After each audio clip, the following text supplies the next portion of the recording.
Olá, amigos! Mais uma vez estamos aqui para fazer a leitura hoje do 19º capítulo do nosso livro Obreiros da Vida Eterna, pelo Espírito André Luiz Francisco Cândido Xavier, nos contando, a vida no mundo espiritual. Esse capítulo é muito lindo porque o título já diz, a serva fiel, É o desfecho do atendimento do nosso querido Cavalcante, que sofreu aquela injeção letal, E agora, depois, do desfecho do Cavalcante, o desenlace, o desencarne da nossa querida Adelaide, misericordiosa, humilde, amorosa, E assistida também, por Bezerra de Menezes. Então, nós vamos dar início, à nossa leitura. Liberto Cavalcante oferecia-me amplo ensejo a infatigáveis pesquisas. A injeção sedativa, vinculando anestésicos em dose alta, afetara-lhe o corpo perispirítico, como se fora choque elétrico. Devido a isso, ele permanecia quase inerte, ignorando-se a si mesmo. Inquirido por mim, vezes diversas, não sabia concatenar raciocínios para responder às questões mais rudimentares, alusivas à própria identidade pessoal. Notando o meu interesse a respeito do assunto, Jerônimo, após ministrar-lhes os primeiros socorros magnéticos na casa transitória, prestou-me os seguintes esclarecimentos. Qualquer droga no campo infinitesimal dos núcleos celulares se faz sentir pelas propriedades elétricas específicas. Combinar aplicações químicas com as verdadeiras necessidades fisiológicas constituirá efetivamente o escopo da medicina no porvir. O médico no futuro aprenderá que todo remédio está saturado de energias eletromagnéticas em seu raio de ação. É por isso que o veneno destrói as vísceras e o entorpecente modifica a natureza das células em si, impondo-lhes incapacidade temporária. A gota medicamentosa tem princípios elétricos, como também acontece às associações atômicas que vão recebê-la. Segundo sabemos, em plano algum a natureza age aos saltos. O perispírito, formado à base da matéria rarefeita, mobiliza igualmente trilhões de unidades unicelulares da nossa esfera de ação, que abandonam o campo físico saturados da vitalidade que lhe é peculiar. Daí os sofrimentos e angústias de determinadas criaturas. Além do decesso, os suicidas costumam sentir durante longo tempo a aflição das células violentamente aniquiladas, enquanto os viciados experimentam tremenda inquietação pelo desejo insatisfeito. Essa questão aqui que ele coloca, como aconteceu repentinamente com o nosso irmão Cavalcante, através da injeção fetal, ele não estava ainda pronto, não estava iniciado ainda os cortes, dos fios que ligavam ele ao corpo, tanto espírito como perispírito e corpo físico. Então foi uma coisa repentina, uma coisa agressiva, como é nos suicidas, Eles não têm preparo para o desencarno suicida. Ele toma uma atitude, ele mesmo, e aniquila os seus corpos, tanto físico como espiritual e o psíquico junto, Então essa questão é muito profunda, de muito assim, de estudo, Porque a gente sabe, que o nosso perispírito é o que comanda tudo, mas em atitudes como essa, ele é paralisado realmente, Vamos continuar com a nossa elucidação aqui. Olha, a elucidação era lógica e humana. Foi compreendendo, por minha vez, pouco a pouco, a importância do desapego às emoções inferiores para os homens e mulheres encarnados na crosta. Matéria e espírito, vaso e conteúdo, forma e essência, confundiu-se aos meus olhos como a chama da vela e o material incandescente. Integrados um no outro, produziam a luz necessária aos objetivos da vida. O exame dos casos de morte trouxeram-me singular enriquecimento no setor da ciência mental. O espírito eterno nos fundamentos vale-se da matéria transitória nas associações como material didático, sempre mais elevado, no curso incessante da experiência para a integração com a divindade suprema.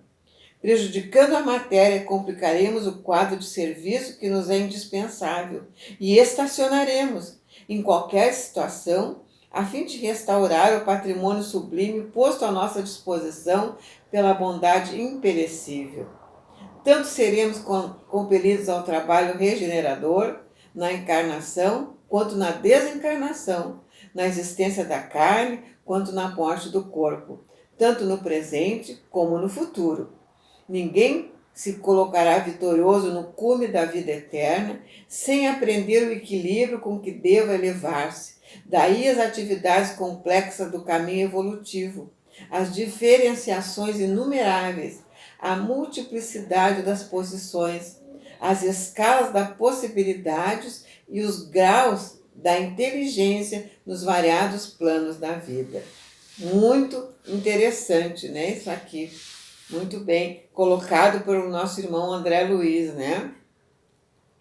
Para solucionar instantes problemas de Cavalcante, o nosso dirigente designou o padre Hipólito para segui-lo de mais perto, orientando-o quanto à renovação. O convalescente fixávamos receoso, crendo-se vítima de pesadelo em hospital diferente. Declarava-se interessado em continuar no corpo terrestre. Chamava a esposa insistentemente. Repetia descrições do passado com admirável expressão emotiva. Por mais de uma vez, repeliu Jerônimo, com severa argumentação. Ao lado de Hipólito, porém, aquietava-se, humilde. Influíam nele o respeito e a confiança que se habitara a consagrar-se aos sacerdotes. Nosso companheiro possuía sobre o recém-liberto importante ascendente espiritual. Poderia beneficiá-lo com mais facilidade e em menos tempo. Apesar disso, contudo, nosso assistente ministrava-lhe com regularidade recursos magnéticos, erguendo-lhe o padrão de saúde espiritual.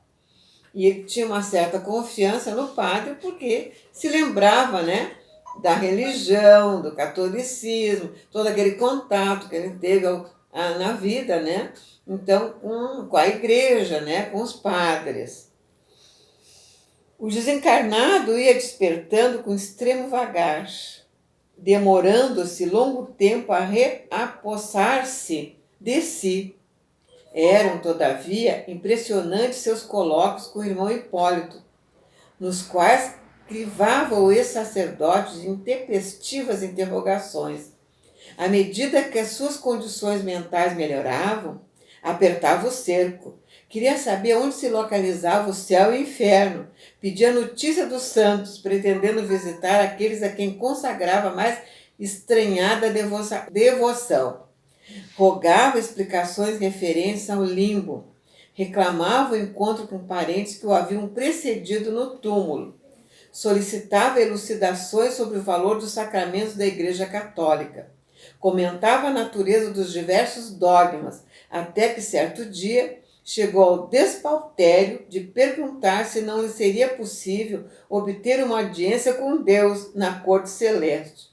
Hipólito precisava mobilizar infinita boa vontade para tratar com respeito e proveito tamanha boa-fé. Porque ele era uma criatura com muita fé na religião dele, né? Isso não tem sombra de dúvida, tanto que ele se dedicou a vida inteira ao catolicismo, né? As crenças dele estavam aqui, bem fortes neles ainda, né? No seu espírito ainda marcado pela trajetória católica que ele trazia, né? Vamos continuar aqui. Essa lição está bem interessante. A irmã Zenóbia vinha frequentemente assistir ao curso dos surpreendentes diálogos, e de uma feita, quando nos achávamos juntos, a pequena distância do enfermo, comentou risonha: Nossa antiga igreja romana, tão venerável pelas tradições de cultura e serviço ao progresso humano, é de fato, na atualidade, grande especialista em crianças espirituais. Olha só o comentário da nossa veneranda, né?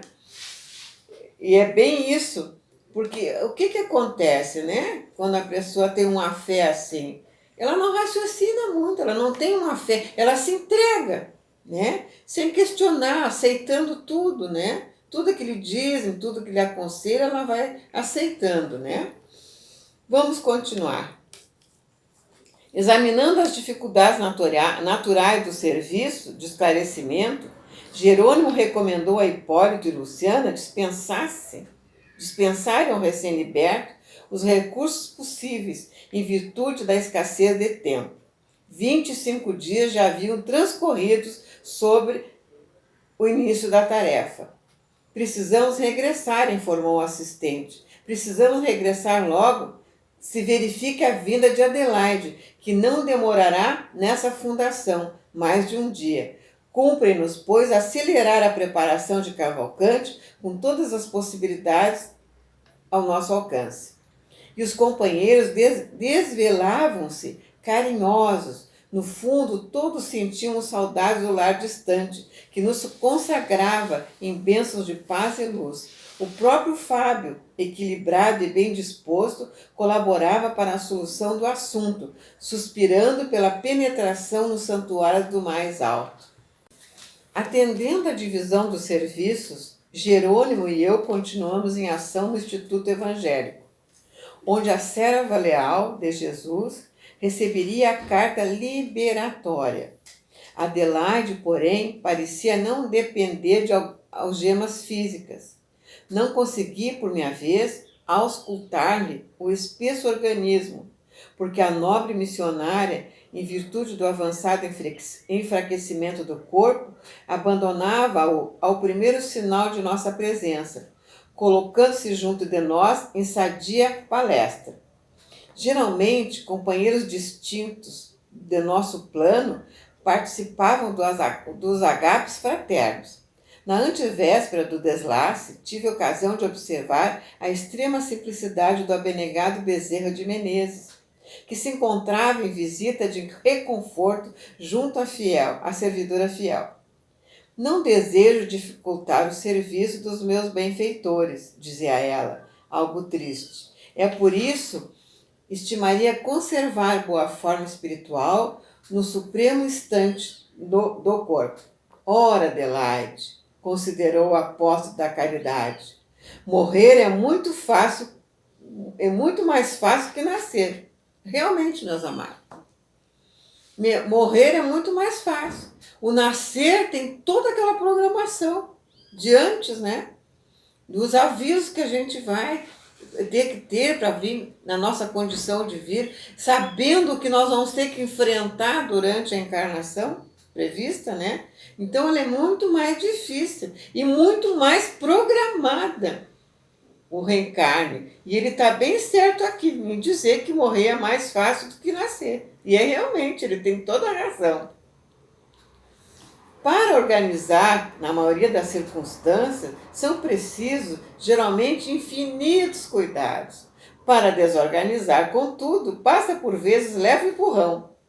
Em ocasiões como essa, a resolução é quase tudo. Ajude a você mesma, libertando a mente dos elos que imantavam as pessoas, acontecimentos, coisas e situações da vida terrena. Não se detenha. Quando for chamada, não olhe para trás. E sorrindo, lembre-se de que a mulher de Lote, convertida em estátua de sal, não é símbolo inexpressivo. Há criaturas que no instante justo de abandonarem a carne, às vezes doente e imprestável, volta o pensamento para o caminho palmilhado, revivendo recordações menos construtivas.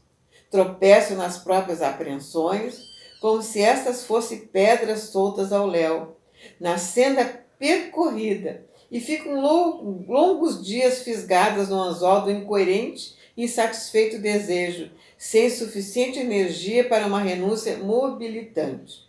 Espero, asseverou a interlocutora, em tom grave, que os amigos me auxiliem. Sinto-me socorrida, amparada, mas tenho medo de mim mesmo. Ela era consciente, né? Consciente do medo que ela tinha dela mesma, das reações dela, né? E isso acontece com todos nós. Né? E não é nem na situação do desencarne, em qualquer situação, numa atitude que a gente tenha que tomar, a gente muitas vezes se desconhece mesmo, não sabe como é que vai fazer aquilo ali de repente, né? Então é isso aí, ela está coberta de razão, a preocupação dela é bem séria mesmo, né?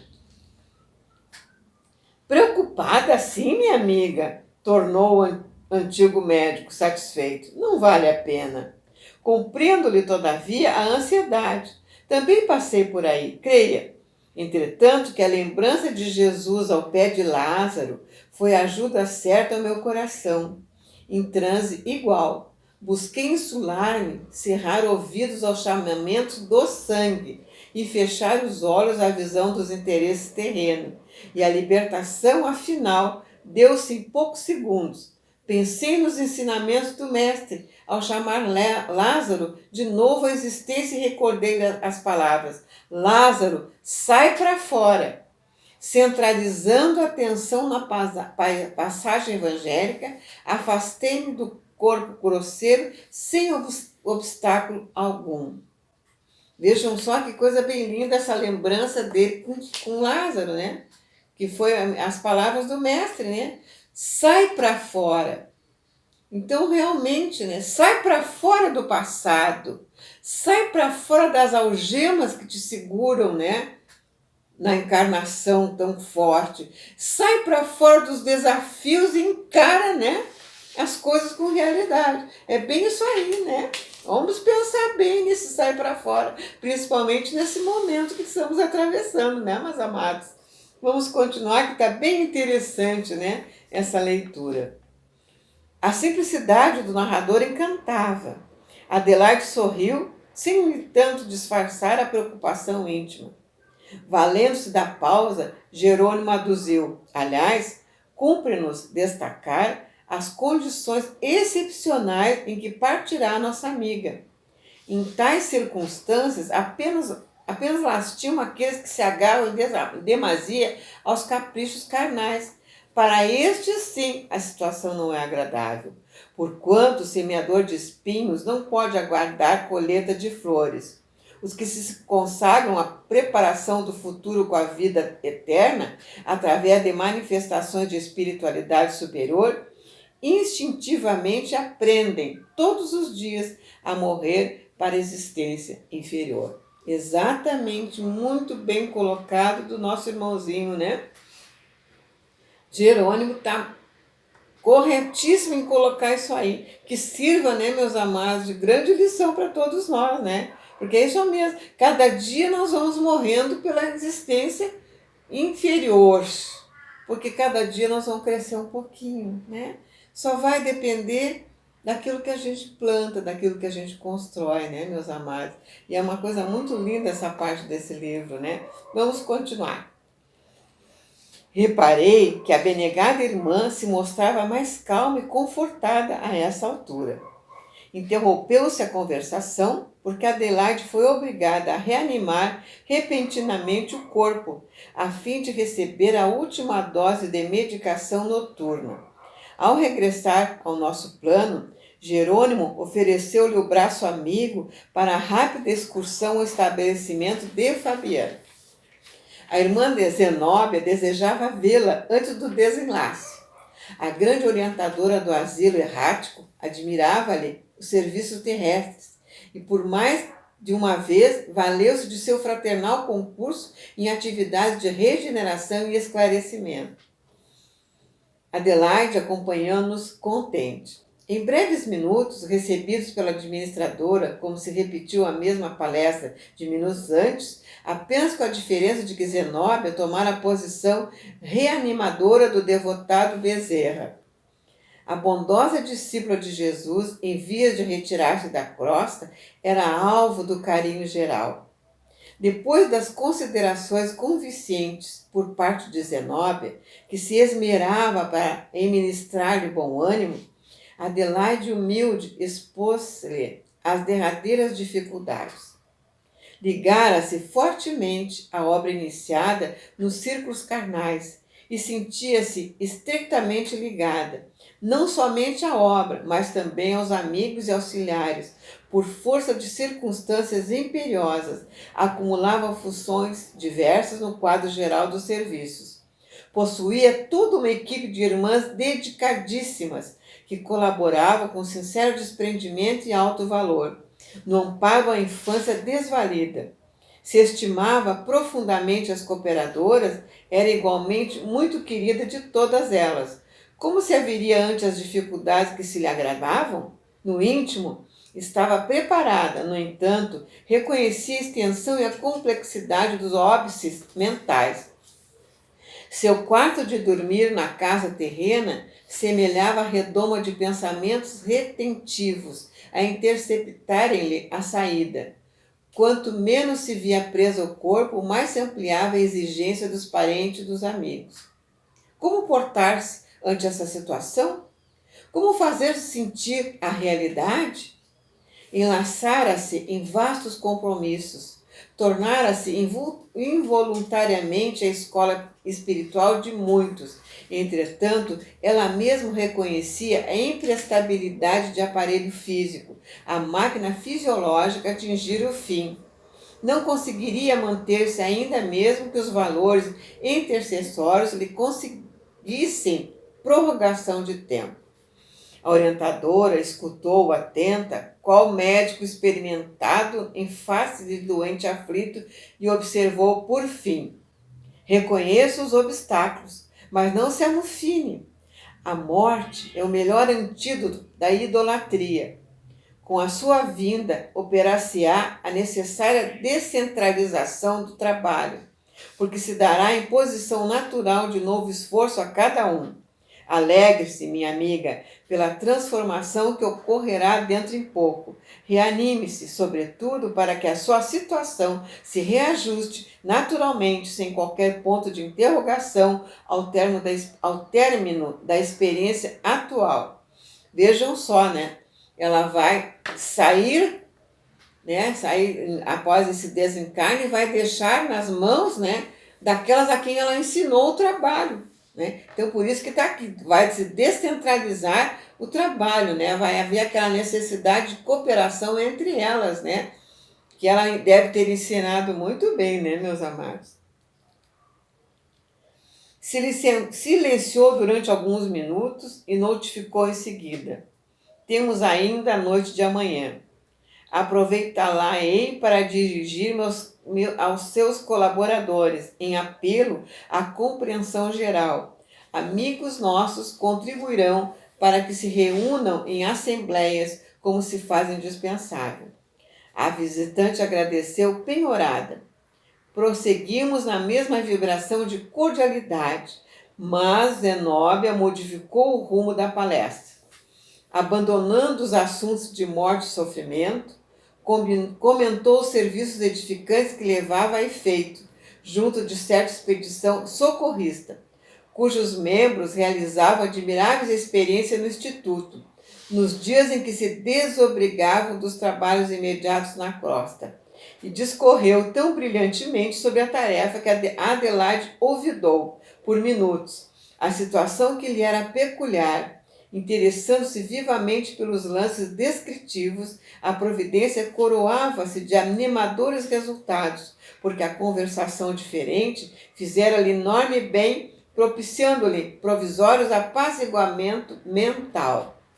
A desencarnante tornou o corpo bem disposta, reanimada.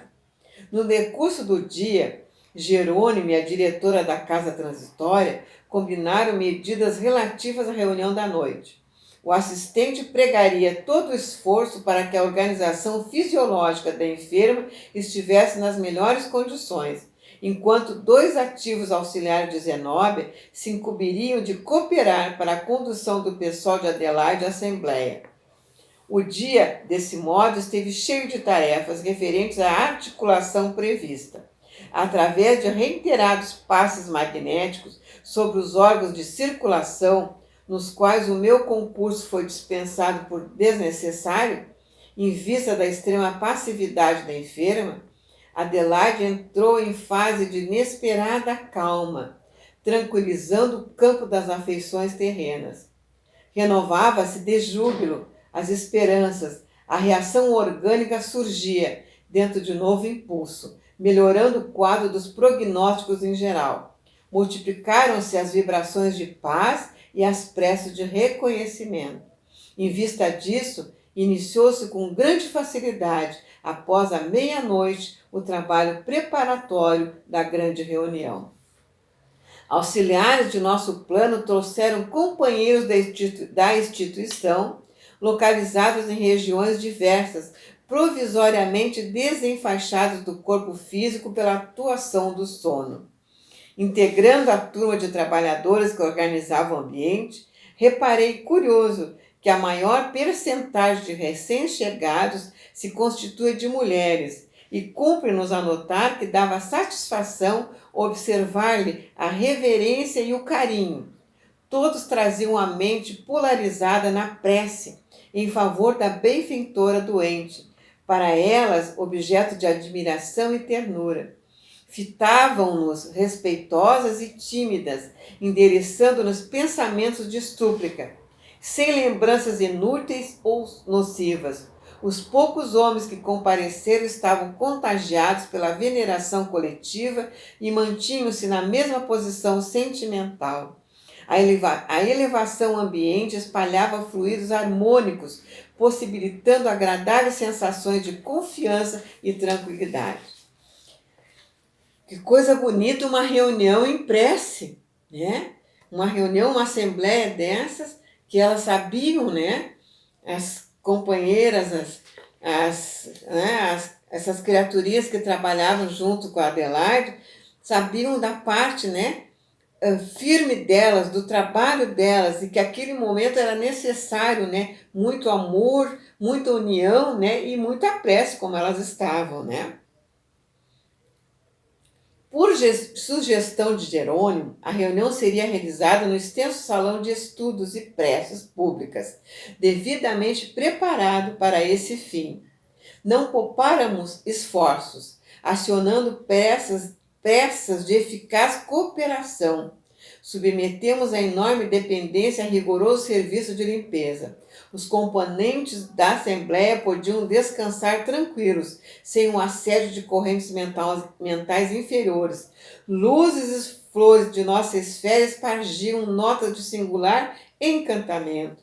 Por isso mesmo, era belo apreciar o contínuo ingresso das senhoras que, em oração, à distância do organismo grosseiro, irradiavam de si próprias admiráveis expressões de luz nitidamente diferenciadas entre si. Conservávamos-nos junto de todos, em atitude vigilante, para manter o imprescindível padrão vibratório, quando em seguida, à primeira hora, a irmã Zenóbia, acompanhada de benélitos amigos da casa, deu entrada no recinto, conduzindo Adelaide extremamente abatida. A diretora da organização transitória de Fabiano tomou lugar de orientação e, antes de interferir no assunto principal que a trazia até ali, ergueu a destra, rogando a bênção divina para a comunidade que se reunia atenciosa e reverente. Que coisa bem linda uma assembleia edificante como essa, né? Uma assembleia onde todos estão vibrando no mesmo padrão elevado, né? De pureza, de atenção ao trabalho realizado, de atenção na maravilha que vai se concretizar, né? E nos benefícios espirituais que cada uma está recebendo nesse momento também, para essa grande tarefa, né? Que coisa bem linda. Isso tudo, meus amados, é o exemplo de Adelaide na construção de toda a caminhada dessa última encarnação terrena dela. Que coisa linda, né? Foi uma coisa que ela construiu, né? E agora está recebendo toda essa gratificação em preces, em união, né? Que muito, muito lindo isso. Tive então a oportunidade de verificar, mais uma vez, o prodigioso poder daquela mulher santificada. Sua mão despendia raios de claridade safirina, com tanta prodigalidade que nos proporcionava a ideia de estar em comunicação com o extenso e oculto reservatório de luz. Fim da saudação pronunciada com formosa inflexão de ternura, mudou o tom de voz e dirigiu seus ouvintes com visível energia. Minhas irmãs, meus amigos, serei breve. Venho até aqui somente para fazermos pequeno apelo. Não ignorais que nossa Adelaide necessita a passagem livre a caminho da espiritualidade superior. Enferma desde muito, cooperou conosco anos consecutivos, dando-nos o melhor de suas forças. Dócil às influências do bem, foi valioso instrumento na organização dessa casa de amor evangélico. Administrou a obra com cuidado e muitas vezes, em nosso instituto de socorro, fora dos círculos carnais, recebemos preciosa colaboração de seu esforço e de sua boa vontade. Endereçou o olhar firme assistência e obtemperou. Por que a detens? Há dias o quarto de repouso físico da doente, que nos é tão amada, permanece enlaçado com pensamentos angustiosos. São forças que partem de vós, sem dúvida companheiro ocioso do trabalho em ação, mas esquecido do faça-se a vossa vontade, que devemos dirigir ao Supremo Senhor em todos os dias da vida. Lastimo as circunstâncias que me compelem a falar-vos com tamanha franqueza. Entretanto, não vos resta alternativa diferente. Acreditais na vitória da morte em oposição à gloriosa eternidade da vida? Adelaide apenas restituirá a maquinária gasta ao laboratório da natureza. Continuará, porém, contribuindo no serviço da verdade e do amor, com ânimo inextinguível. Quanto a vós, não ouvireis a necessidade de ação individual no campo do bem. Que dizer do viticultor que estima o valor da vida somente através do serviço de alheias mãos? Como apreciar o amante das flores que nunca desceu a cultivar o próprio jardim? Não façais a consagração da ociosidade, mantendo-vos à distância do desenvolvimento de vossas possibilidades infinitas.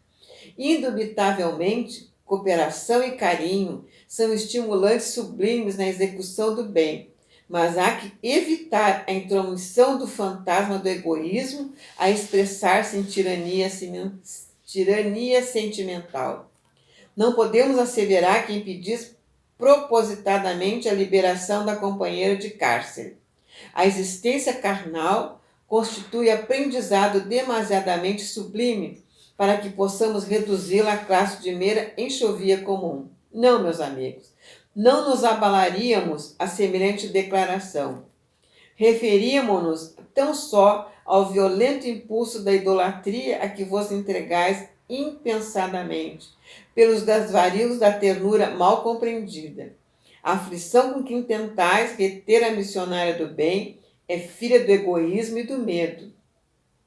Alegais em favor do vosso indesejável estado d'alma, a confiança de que Adelaide se tornou depositária fiel, como se não lhe devesseis desenvolver as faculdades espirituais que vos são próprias, criando a confiança positiva em Deus e em vós mesmos, no trabalho improrrogável de autorrealização, e pretestais orfandade espiritual simplesmente pelo receio de enfrentar por vós mesmos as dores e os riscos, as adversidades e os testemunhos inerentes à iluminação do caminho para a vida eterna?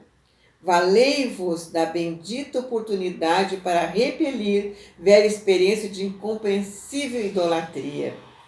Converteis, companheiros de boa vontade, mas tão necessitados de renovação e luz quanto vós mesmos, em oráculos erguidos em pedestais de barro frágil. Criais semideuses e gastais o incenso de infindáveis referências pessoais, estabelecendo problemas complexos que lhes reduzem a capacidade de serviço, olvidando as sementes divinas de que sois portadoras. Corporificais o ídolo do altar na mente, infundindo-lhes vida fugaz e indiferentes à gloriosa destinação que o universo vos assinala. Estimais o menor esforço que vos encarcera em automatismo e recapitulações. Se o ídolo não vos compreende a expectativa, alimentais a discórdia, a irritação, a exigência. Se falha após o início da excursão para o conhecimento superior, senti-vos desarvorados. Se rola do pedestal de cera, experimentais o frio pavor do desconhecido pelo alto relaxamento da renovação própria. Por que erigir semelhantes estátuas para a contemplação, se as quebrareis inelutavelmente na jornada da ascensão? Não vos fartastes ainda das peregrinações sobre relíquias estraçalhadas? Compreendendo-nos as deficiências mentais na conquista da vida eterna, a vontade do Supremo Senhor colocou no pórtico da legislação antiga o não tereis outros deuses diante de mim. O Pai conhece-nos a viciação milenária em matéria de inclinações afetivas e prevenia-nos o espírito contra as falsas divindades. Recorremos a semelhantes figuras na reduzida esfera de nossas cogitações do momento com o propósito de levar a nossa compreensão a círculos mais altos, para assim vos desprenderdes da irmã devotada e digna servidora que vos precederá na grande jornada liberativa. Esse grande trecho aqui nos clareia bem a questão, né, meus amados, de não nos ligarmos em imagens, né, como os antigos faziam, né, no Egito, na Grécia, né, que eles idolatravam tantos deuses, tantas imagens, né? E uma coisa a gente tem que trazer dentro de nós. A única personagem que devemos idolatrar é o nosso Jesus Cristo, nosso amado Mestre, né? Guia e modelo, como está lá no Livro dos Espíritos, né? É só Ele que é a personalidade onde a gente vai se apegar, né? E Ele mesmo dizia: tudo que eu faço, qualquer de vós fareis, e muito mais. Então é essa questão de a gente não ficar se menosprezando, achando que não tem condições, quando o serviço vai estar chegando para nós, né? Nós temos que abraçar, agradecer, e se o aprendizado foi forte, como aqui o exemplo da nossa irmã Adelaide, não temos que recear, né? Nem elas têm que temer, né? Porque elas foram muito bem amparadas e instruídas, né? Vamos continuar. A palavra de Zenóbia causava extraordinária impressão nos ouvintes.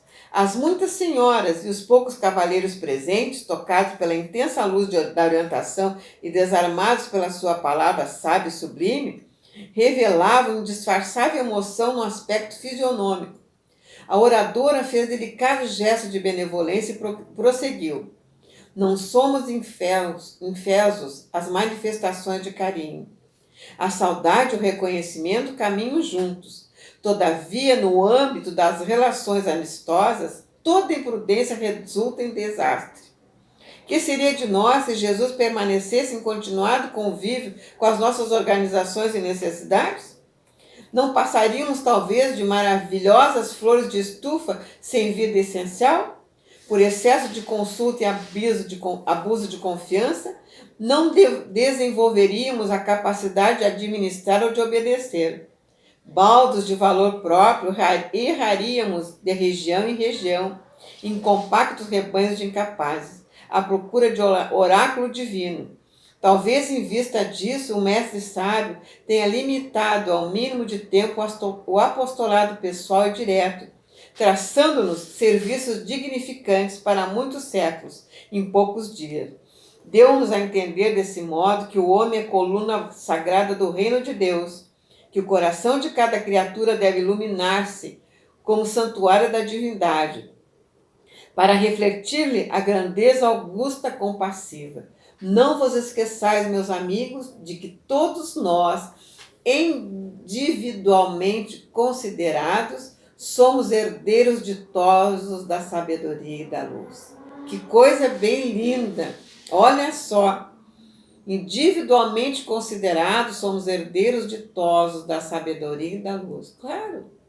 Deus nos criou para nos iluminar, para nós ter essa trajetória, para caminhar iluminando a nossa caminhada e cada vez, né, com mais força, com mais coragem, né, em todos os setores da nossa caminhada, em todo o setor da nossa existência.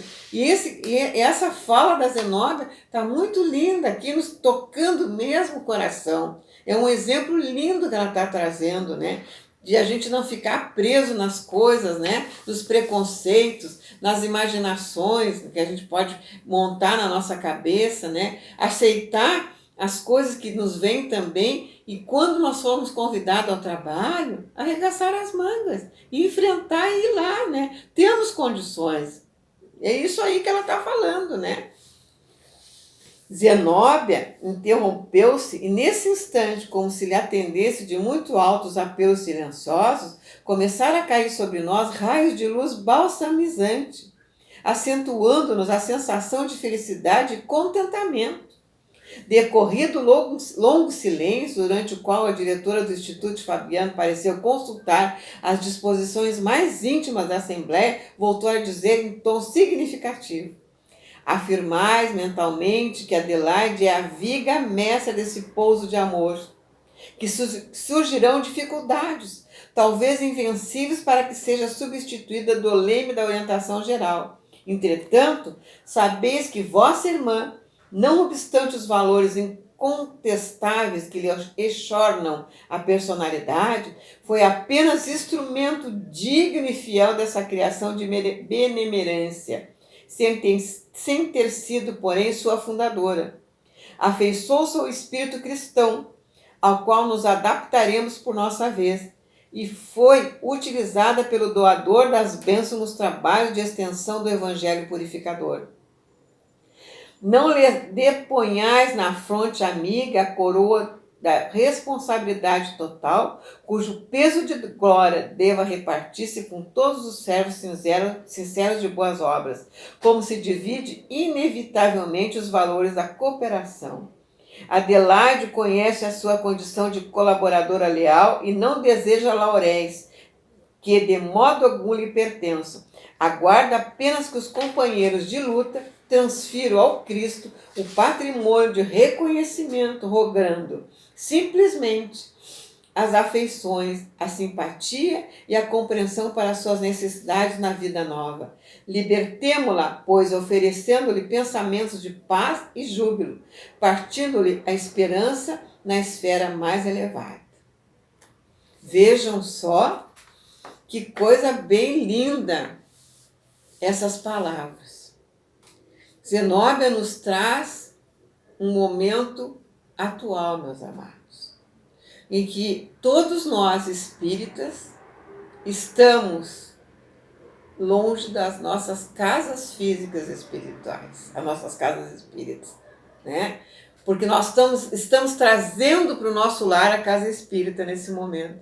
Então, esse sentimento aqui que ela passou é bem atual para todos nós, né? Não vamos ficar tristes porque estamos longe da casa física, do nosso grupo espírita físico, porque ele está dentro de cada um de nós em forma de muito amor.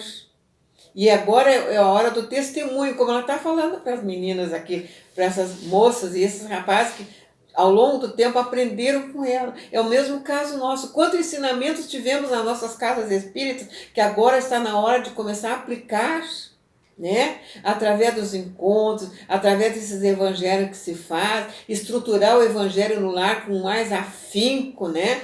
Com mais coragem, com mais fé, sabendo que Jesus atua também aonde estamos, porque ele mesmo dizia, né? Que onde estivesse dois ou mais orando em seu nome, ali estaria ele com a sua presença de amor. Então é isso aí, né? Muito lindo. Vamos continuar, tá muito interessante essa parte, muito esclarecedora para nós, né, nesse momento. Logo após, a orientadora terminou orando sentidamente e suplicando para todos nós a bênção divina do Pai poderoso e bom. Diversos ouvintes não se demoraram no recinto, regressando ao ambiente comum sob a custódia de amigos vigilantes. Algumas senhoras, contudo, aproximaram-se da oradora, endereçando-lhe palavras de alegria e gratidão. Mais alguns minutos e a assembleia dispersava-se, tranquila. Por fim, despediram-se igualmente a irmã Zenobia e os outros companheiros. Adelaide, ao retornar à matéria, respira radiante. Entretanto, pelo soberano júbilo daquela hora, ganhou tamanha energia no corpo perispiritual que o regresso às células da carne foi complicado e doloroso. Súbito mal-estar invadiu ao entrar em contato com os depauperados centros físicos. Tomava-os e abandonava-os sucessivamente como um pássaro, a sentir a exiguidade do ninho. Indagando de Jerônimo quanto à surpresa, dele recebeu a explicação necessária. Depois da palavra esclarecida de Zenóbia, disse afavelmente o mentor, extinguiram-se as correntes mentais de retenção que se mantinham pelo entendimento fraterno da comunidade reconhecida. Privou-se o corpo carnal do permanente socorro magnético, a qual o afluxo dessa corrente alimentava, atenuando-lhe a resistência e precipitando a queda do tono vital. Além disso, o contentamento dessa hora robusteceu-lhe sobremaneira os sensos perispirituais, impossível dessa forma evitar a sensação angustiosa no contato com os órgãos doentios. E com benévola expressão, afagou carinhosamente a enferma, falando em seguida a breve intervalo. Não se incomode, minha amiga. O casulo reduziu-se, mas suas asas cresceram. Pensa agora no voo que virá. Adelaide esforçou-se para mostrar satisfação no semblante novamente abatido e rogou, tímida, lhe fosse concedido o obséquio de tentar ela própria, a sós, a desencarnação dos laços mais fortes em esforço pessoal espontâneo. Jerônimo aqueceu satisfeito e, mantendo-se na vigília em câmara próxima, deixamo-lo entregue a si mesmo durante as longas horas que consumiu no trabalho complexo e persistente. Não sabia que alguém pudesse efetuar semelhante tarefa sem concurso alheio, mas o orientador veio em socorro da minha perplexidade, esclarecendo. A cooperação do nosso plano é indispensável no ato conclusivo da liberação. Todavia, o serviço preliminar do desenlace no plexo solar e mesmo no coração pode, em vários casos, ser levado a efeito pelo próprio interessado, quando esse haja adquirido durante a experiência terrestre o preciso treinamento com a vida espiritual mais elevada. Não há, portanto, motivo para surpresa. Tudo depende de preparo adequado no campo da realização. Meu dirigente explicara-se com muita razão. Efetivamente, só no derradeiro minuto interveio Jerônimo para desatar o apêndice prateado. Agonizante estava livre, enfim. Abriu-se a casa, a visitação geral. Evangelizados pelo verbo construtivo de Zenóbia, os cooperadores encarnados, embora não guardassem minudentes recordações, sustentaram discreta atitude de respeito, serenidade e conformação. A demodada batalhadora, agora liberta, esquivou-se gentilmente ao convite para a partida imediata. Esperou a inumação dos despojos, consolando amigos e recebendo consolações. Depois de orar fervorosamente no último pouso das células exaustas, agradecendo-lhes o precioso concurso nos abençoados anos de permanência na crosta, Adelaide, serena e confiante, cercada de numerosos amigos, partiu em nossa companhia, a caminho da casa transitória, ponto de referência sentimental da grande caravana afetiva. Amigos, irmãos, que coisa bem abençoada esse exemplo da Adelaide. Foi uma conquista dela, mas, né, trazendo, né, como a fé firme, né, a fé edificada e o trabalho espiritual, o trabalho de caridade, porque fora da caridade não há salvação. E foi o que ela fez, ela se dedicou, né, aos órfãos, se dedicou ao ensino daquelas criaturinhas com tanto amor. Então ela conquistou ao ponto de ela mesma se desligando os fios, né, do corpo físico para se libertar. Que coisa bem abençoada. Então é isso aí. Encerramos o capítulo 19. Eu gostaria de agradecer, meus amados, pela atenção que nos tem dado no nosso canal, agora no nosso site. Continue divulgando o nosso trabalho, continue curtindo o nosso trabalho, continue, né, inclusive, divulgando o nosso trabalho. E agora até fazendo comentários, né? Que é importante os comentários dos que assistem para a gente cada vez se melhorar, né? Nessa tarefa tão linda que é a mídia levando, né, aos lares, às pessoas, né? Esse trabalho lindo do nosso canal, de manhã com as reflexões, ao meio-dia, né, um trabalho de algum livro, às 19 horas, uma palestra edificante, é muito lindo. Eu agradeço a paciência, meus amados, muito obrigada por tudo. É com o coração cheio de gratidão que eu encerro hoje o nosso trabalho de leitura. Fiquem com Deus. Até o próximo capítulo para encerrarmos a leitura, né? Até lá, meus amados.